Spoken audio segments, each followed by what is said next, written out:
Okay.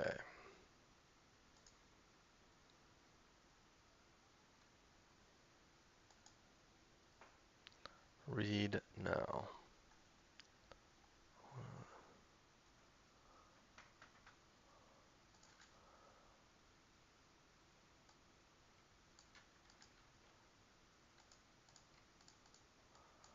All right.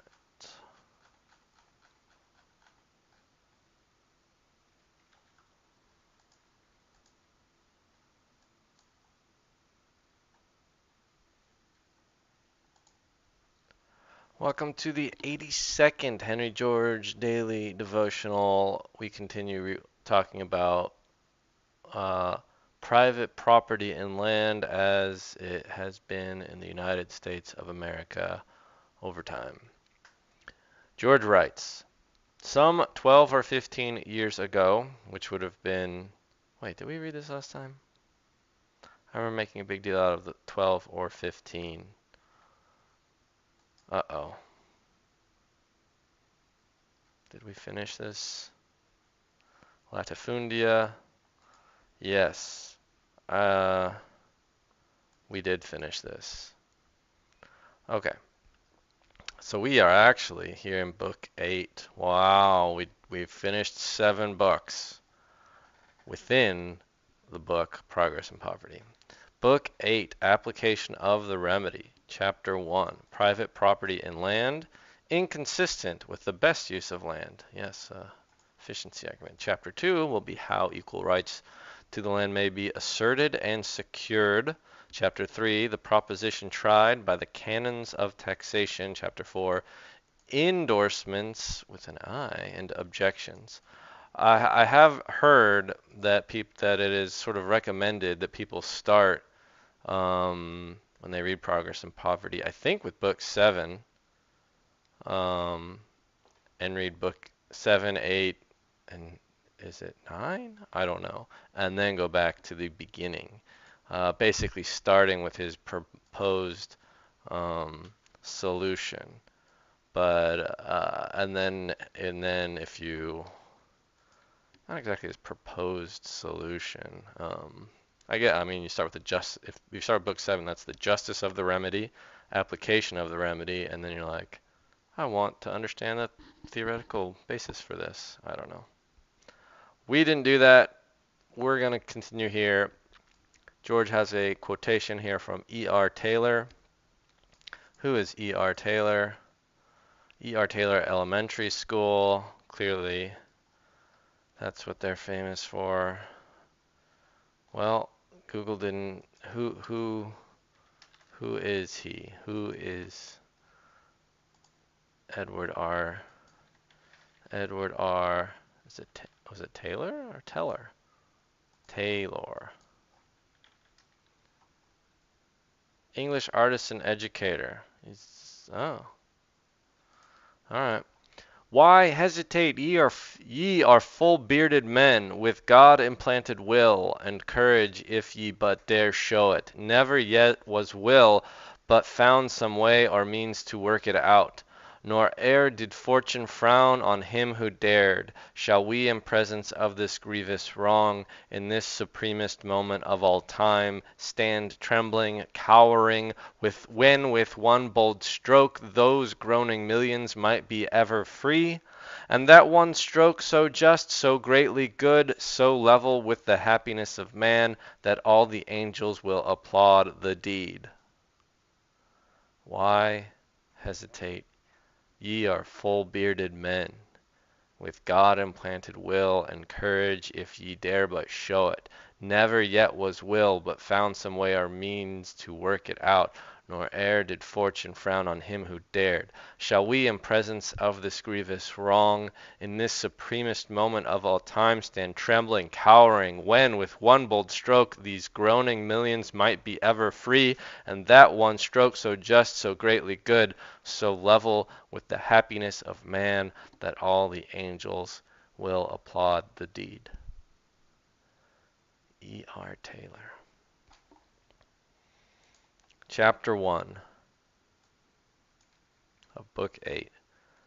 Private property and land, inconsistent with the best use of land. There is a delusion, and remember, land means land, and it means air, and it means water, and it means oil, electromagnetic spectrum, airspace. There is a delusion resulting from the tendency to confound the accidental with the essential. A delusion which the law writers have done their best to extend and political economists generally have acquiesced in rather than endeavored to expose. Yeah, accidental with the essential.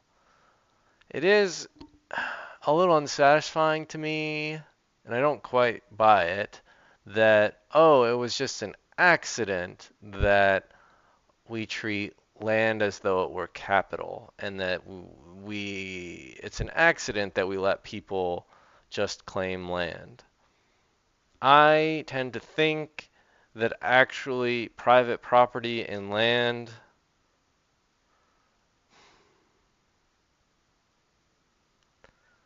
was maybe a better thing than just constant tribal warfare.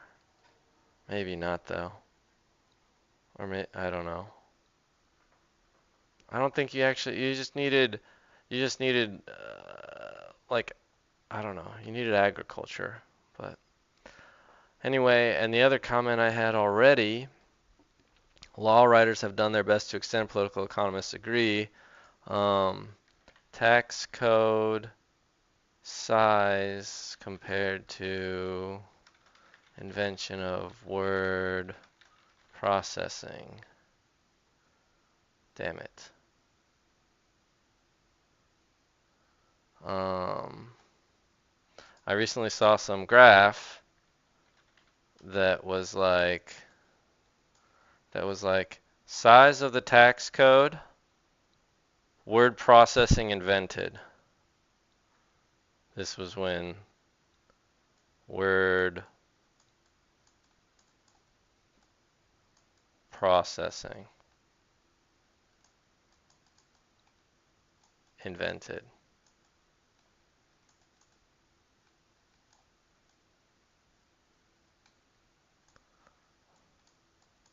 This is time. Always label your axes. Otherwise, nobody knows what you're saying. Size of tax code. For people who can't read what I'm writing because they either can't read what I've written or because they're just listening, I have a graph here that I saw that I've recreated as best I can that says when word processing was invented, the size of the tax code had sort of stagnated for a while, but then because people were able to type a bunch, I guess, it shot way up. I don't know. Correlation, causation, fabrication. Back to George. So the law writers did their best to extend, political economists have acquiesced rather than endeavored to expose. That private property in land is necessary to the proper use of land. I mean, here's what I was just sort of saying myself, that maybe it was a better use of the land than simple, I don't know, nomadic. Like to enable agriculture, you needed like exclusive use of a piece of land. So it was kind of I could see how maybe it was sort of accidental that we're like, oh, well, that means this person owns this land forever and ever, but I don't know. And that, again, to make land common property, this is the idea that is the accidental with the essential. It's the delusion that to make land common property would be to destroy civilization and revert to barbarism. This delusion may be likened to the idea which, according to Charles Lamb, so long prevailed among the Chinese after the savor of roast pork had been accidentally discovered by the burning down of Hoti's hut, that to cook a pig it was necessary to set a fire to a house. How's that? Did the Chinese think they had to burn a house down to cook a pig? Is this how, having first tasted pig, accidentally cooked when his house burned down? A Chinese farmer kept on burning down houses to produce that wonderful result. His neighbor's faults. This can't be real.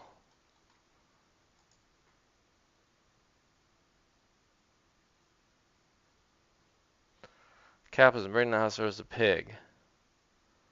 All right.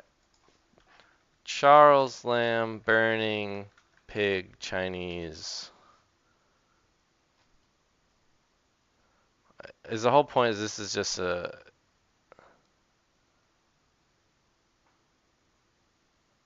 Alright, well, this is hard to read. Maybe another time. Um, who knows? But though in Lamb's charming dissertation, was it all a joke though? It was required that a sage should arise to teach people that they might roast pigs without burning. Yeah, it must be a joke. It does not take a sage to see that what is required for the improvement of land um, is not absolute ownership of the land, but security for the improvements.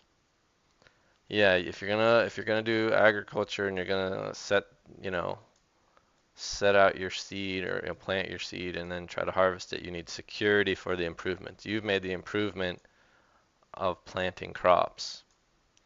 So this will be obvious to whoever will look around him. While there is no more necessity for making a man the absolute and exclusive owner of land in order to induce him to improve it, than there is of burning down a house in order to cook a pig, while the making of land private property is as rude, wasteful, and uncertain a device for securing improvement as the burning down of a house is a rude, wasteful, and uncertain device for roasting a pig.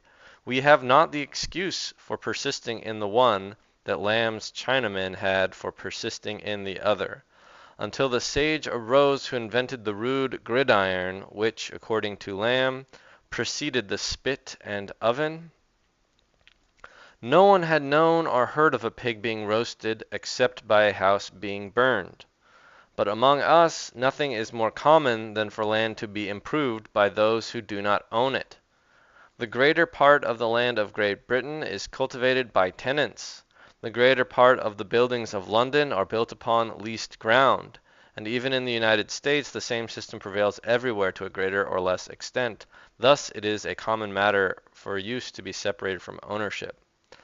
We have a bunch of conflation of this, right? Like McDonald's is a real estate company. I mean, it's not a pure real estate company. They still serve a bunch of cheeseburgers.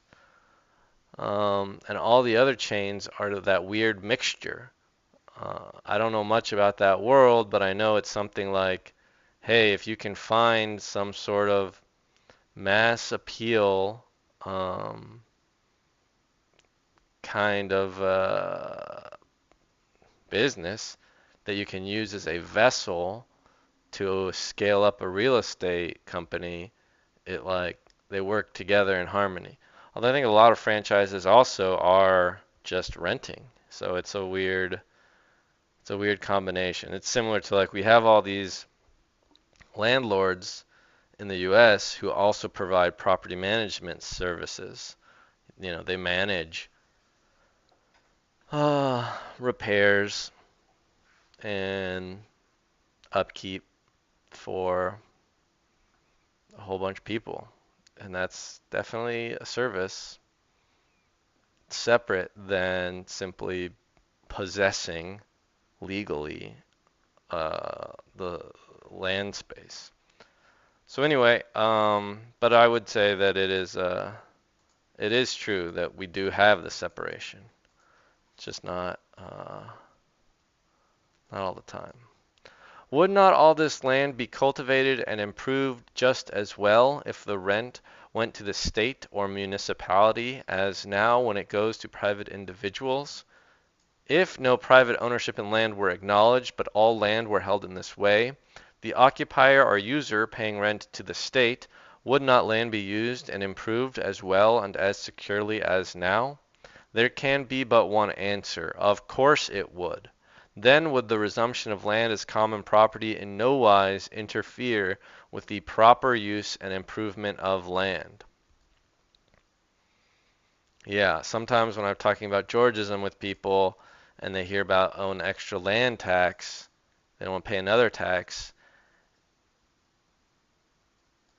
Uh, I mean, if you're a renter, I mean, in some sense, renters are already paying this tax. It's just going to the pockets of landlords. Of course, landlords, to them, it would feel like paying a new tax because it is literally a new tax. And of course, we haven't gotten to George explaining his remedy of a land value tax. He's only now talking about how we could just give uh, all the land. I mean, in some ways they're equivalent. Basically, to own land, you would just be always renting it from the government, versus we can sort of keep our land ownership sort of in name, where you can now own land and you don't pay rent. You're not renting the land from the government, but you are paying a land tax equal to the rental value of that land. So there's there are sort of like equivalent ways of implementing Georgism. One, the government owns all the land, and everyone who wants exclusive use of land rents it from the government, and that rent is just given back to everybody. Or uh, you pay a land value tax to the government, which goes to everybody. In my mind, they are equivalent. Yeah. There's just a question of like transition. How would we go from our current system to a land value tax, or from our current system to just the government owning all the land and everyone who wants private access having to then pay a rental rate? Both have the assessment problem, which I think is quite resolvable. What is necessary for the use of land, George writes, is not its private ownership, George writes, but the security of improvements. It is not necessary to say to a man, "This land is yours," in order to induce him to cultivate it or improvement. It is only necessary to say to him, "Whatever your labor or capital produces on this land shall be yours." Give a man security that he may reap, and he will sow. Assure him of the possession of the house he wants to build, and he will build it. These are the natural rewards of labor. It is for the sake of the reaping that men sow. It is for the sake of possessing houses that men build. The ownership of land has nothing to do with it. It was for the sake of obtaining this security that in the beginning of the feudal period, so many of the smaller landholders surrendered the ownership of their lands to a military chieftain, receiving back the use of them in fief or trust, and kneeling bareheaded before the Lord with their hands between his hands, swore to serve him with life and limb and worldly honor. Similar instances of the giving up of ownership in land for the sake of security in its enjoyment are to be seen in Turkey. In Turkey, where a peculiar exemption from taxation and extortion attaches to a vakuf, or church lands. Oh, vakuf, I don't remember this. Obsolete form of wakf. A waqf, also called a habs or mort main property, is an inalienable charitable endowment under Islamic law.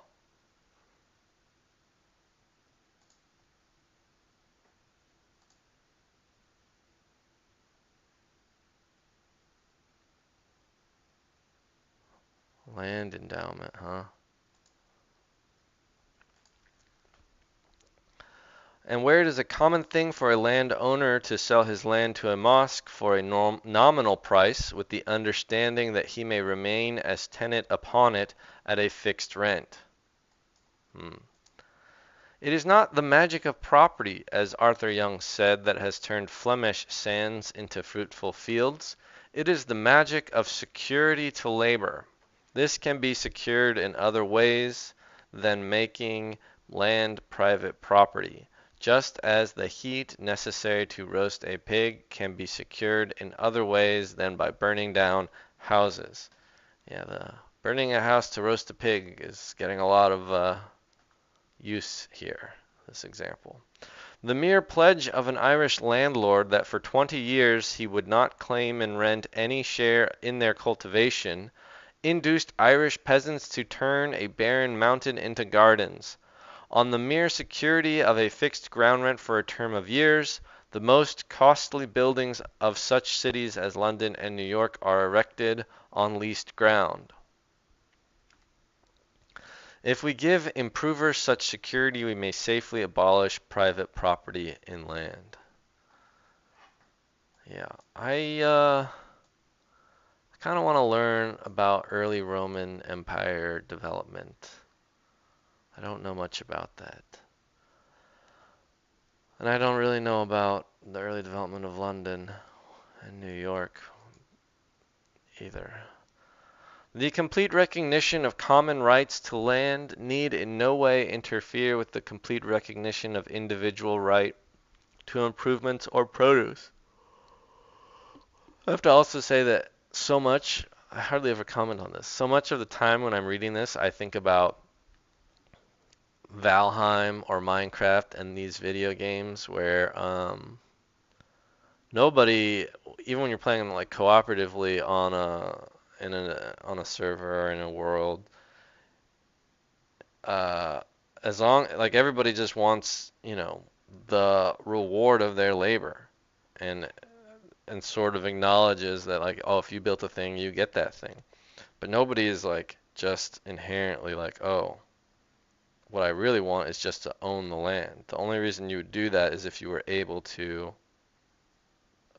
extort from it, but you can't in those games. Um, you can steal from each other, of course. Sort of. It would be a little. You can't steal off of their person, but you could, I suppose, follow around somebody as they were mining ore, and as they smashed it, try to catch it instead of them. But that would only, like you could earn just as much by just um, swinging your own pick.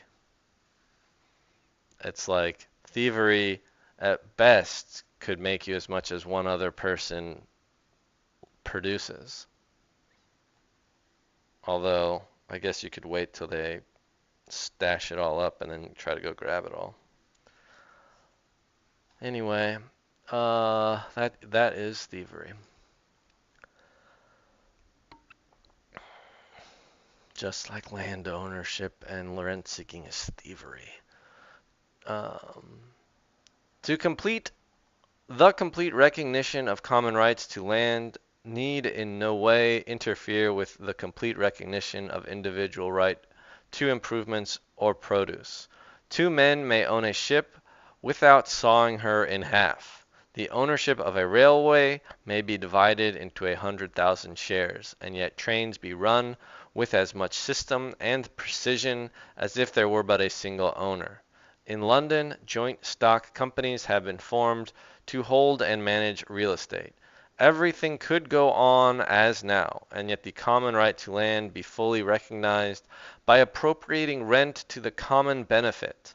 There is a lot in the center of San Francisco to which the common rights of the people of that city are yet legally recognized. This lot is not cut up into infinitesimal pieces, nor yet is it an unused waste. It is covered with fine buildings, the property of private individuals that stand there in perfect security. The only difference between this lot and those around it is that the rent of the one goes into the common school fund, and the rent of the others into private pockets. What is to prevent the land of a whole country being held by the people of the country in this way? I wonder what lot that was, and how much? Oh, do we go for it? We're at 25 minutes. I guess we do. It would be difficult to select any portion of the territory of the United States of America in which the conditions commonly taken to necessitate the reduction of land to private ownership exist in higher degree than on the little islets of St. Peter and St. Paul in the Aleutian archipelago, acquired by the Alaska Purchase from Russia. Well, let's look up islets of St. Peter and St. Paul. Isle of St. Peter. Is this the one? Aleutian, Alaska. Islets. Islets of St. Peter and St. Paul. St. Peter and St. Paul archipelago.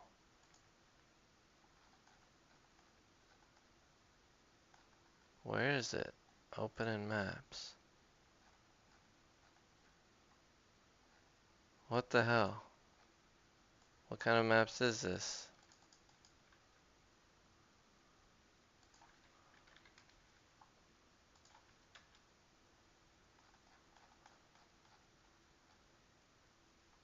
Wow, never mind. It's way out there. How did anyone even find this? Is this what he's talking about? What is the Aleutian? This is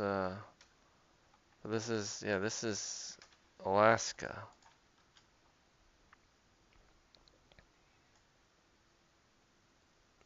Well, anyway, this is different. These islands are the breeding places of the first seals. All right. It would be difficult to select any portion of the territory of the United States in which the conditions commonly taken into. Okay, so this is an example where people say it's necessary that there's private property, I guess. We'll see.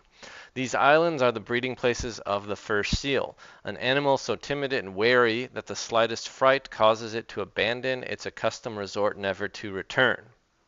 To prevent the utter destruction of this fishery, without which the islands are of no use to man, it is not only necessary to avoid killing the females and young cubs, but even such noises as the discharge of a pistol or the barking of a dog. I wonder how it was learned that they were so skittish. The men, well, it would probably be pretty easy to see them skitter away the first time, and then I guess they never come back. The men who do the killing must be in no hurry, but quietly walk around among the seals who line the rocky beaches, until the timid animals, so clumsy on land, but so graceful in water, show no more sign of fear than lazily to waddle out of the way. Then those who can be killed without diminution of future increase are carefully separated and gently driven inland, out of sight and hearing of the herds, where they are dispatched with clubs. Yes, this is the clubbing baby seals. To throw such a fishery as this open to whoever chose to go and kill, which would make it to the interest of each party to kill as many as they could at the time, without reference to the future. Yes, overfishing, over hunting, over clubbing of baby seals. I don't know if they're babies that you club. Would be utterly to destroy it in a few seasons, as similar fisheries in other oceans have been destroyed. But it is not necessary, therefore, to make these islands private property, though for reasons greatly less cogent, the great public domain of the American people has been made over to private ownership as fast as anybody could be got to take it. These islands have been leased at a rent of $317,500 per year. This is a typo, of course, the 6. The fixed rent under the lease to the Alaska Fur Company is $55,000 a year with a payment of maybe 262 and a half on each skin, which on 100,000 skins, to which the take is limited, amounts to 262,500, a total rent of 317,500. All right, so they rented out. Probably not very much less than they could have been sold for at the time of the Alaska purchase. They have already yielded 2 millions and a half to the national treasury, for they are still in unimpaired value. For under the careful management of the Alaska Fur Company, the seals increase rather than diminish. Wonder whatever happened to the Alaska Fur Company. I don't know, we probably decided that it was wrong to kill seals. So far from the recognition of private property and land being necessary to the proper use of land, the contrary is the case. Treating land as private property stands in the way of its proper use. Were land treated as public property, it would be used and improved as soon as there was need for its use or improvement. But being treated as private property, the individual owner is permitted to prevent others from using or improving what he cannot or will not use or improve himself. When the title is in dispute, the most valuable land lies unimproved for years. In many parts of England, improvement is stopped because the estates being entailed, which we have learned is the guarantee that they shall be passed on to the next nearest living male heir for like 10 generations or something, or maybe 4 generations. Um, because the estates are entailed, no security to improvers can be given. Yeah, because the grandson or nephew or whoever might show up and just take it all. And large tracts of ground which, were they treated as public property, would be covered with buildings and crops, are kept idle to gratify the caprice of the owner. In the thickly settled parts of the United States, there is enough land to maintain 3 or 4 times our present population, lying unused because its owners are holding it for higher prices, and immigrants are forced past this unused land to seek homes where their labor will be far less productive. In every city, valuable lots may be seen lying vacant for the same reason.